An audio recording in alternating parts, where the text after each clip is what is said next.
Welcome back to my YouTube channel, where we explore the fascinating world of coins, rare discoveries, and hidden treasures.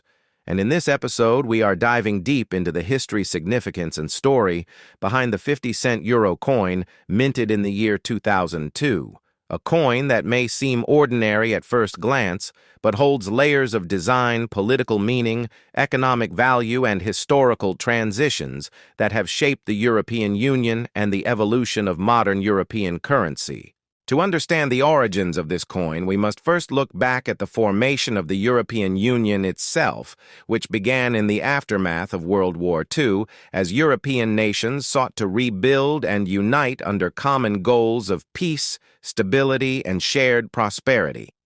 This led to the creation of the European Coal and Steel Community in 1951, which later evolved into the European Economic Community and eventually the European Union. The dream of a united Europe came with the idea of a shared currency, and after decades of planning, debate, and economic coordination, the euro was officially introduced as an accounting currency in 1999 and as physical coins and notes in 2002. The 50-cent euro coin of 2002 marks a pivotal moment in that transition. It was one of the first euro coins to circulate across the eurozone, which at the time included 12 member states.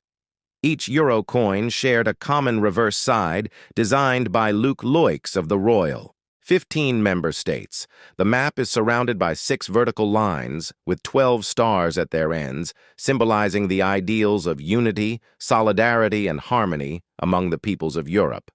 The numeral 50 appears prominently along with the word cent, clearly indicating the denomination and its relationship to the full euro. The size, shape, and color of the coin were standardized to be recognizable and durable, with the coin being made from a unique Nordic gold alloy, which is actually a mixture of copper, aluminum, zinc, and tin, chosen for its resistance to wear and tarnish.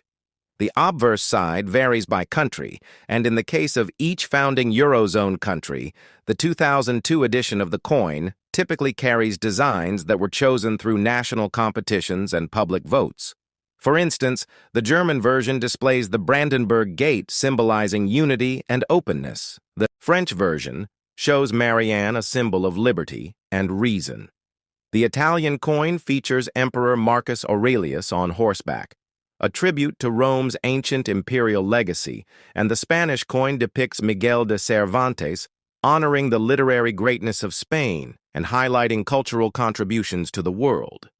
When these coins entered circulation in January 2002, it was a logistical operation of immense scale involving millions of retailers, banks, governments, and citizens who had to transition from legacy national currencies like the Deutsche Mark, the French franc, the Italian lira, and the Spanish peseta to the euro. This transition was not only economic, but also deeply psychological, as people learned to value and trust a new form of money that now crossed national borders and represented a collective European identity. The 50-cent coin in particular was designed for mid-level transactions and quickly became one of the most commonly used denominations. It struck a balance between size, utility, and value, and could be used for everything from vending machines to public transportation to everyday purchases. This made the coin a symbol of integration and practicality, and over the years it became an icon of how the euro functioned in daily life across multiple cultures and economies. From a collector's perspective, the 2002 coins hold special value not because they are extremely rare in the traditional sense, but because they represent the very first year of the euro's physical existence, which makes them foundational pieces in any euro coin collection. Furthermore, there are small minting differences, national variants, and minor errors that can significantly affect the value and desirability among numismatists. For example, some coins have been noted for misalignments, incomplete pressings, or rare variations in mint marks that were only produced in limited batches or at specific mints, such as those in Paris, Rome, Berlin, Madrid, or Helsinki. In addition to their historical and collecting appeal, the 2002 50-cent euro coins also reveal stories about the political evolution of the European Union. Since 2002, the eurozone has expanded to include more countries. The design of euro coins has slightly changed to reflect new borders, and the map on the reverse has been updated to represent an expanding Europe. But the 2002 coins remain frozen in time, representing the original dream of integration and unity that began the 21st century. The role of the 50-cent coin goes beyond commerce. It also serves in commemorative releases, special issues, and sometimes even coin art with some countries issuing redesigned versions to mark events anniversaries or cultural milestones, all while keeping the same reverse design. This means the 50-cent coin has become a medium for storytelling and memory, encapsulating not just economic transactions, but also national pride and European heritage.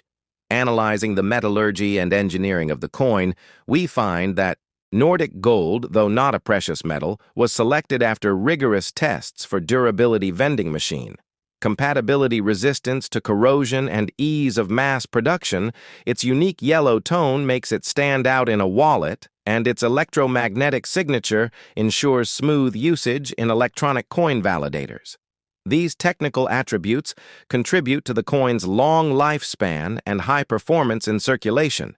The minting process for the 2002 coins was also a marvel of modern logistics, with billions of coins being struck, stored, and distributed across multiple countries months in advance of their official release.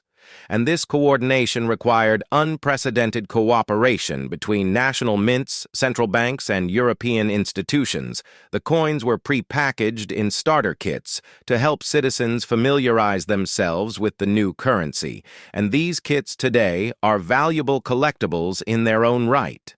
In terms of cultural impact, the euro and its coins, including the 50-cent piece, have played a major role in shaping how Europeans perceive their continental identity.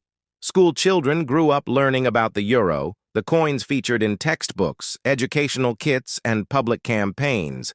Many of these early coins have been preserved by families as mementos of a historic moment in their national and personal histories. As the years progressed, the coins accumulated stories through their journeys across borders.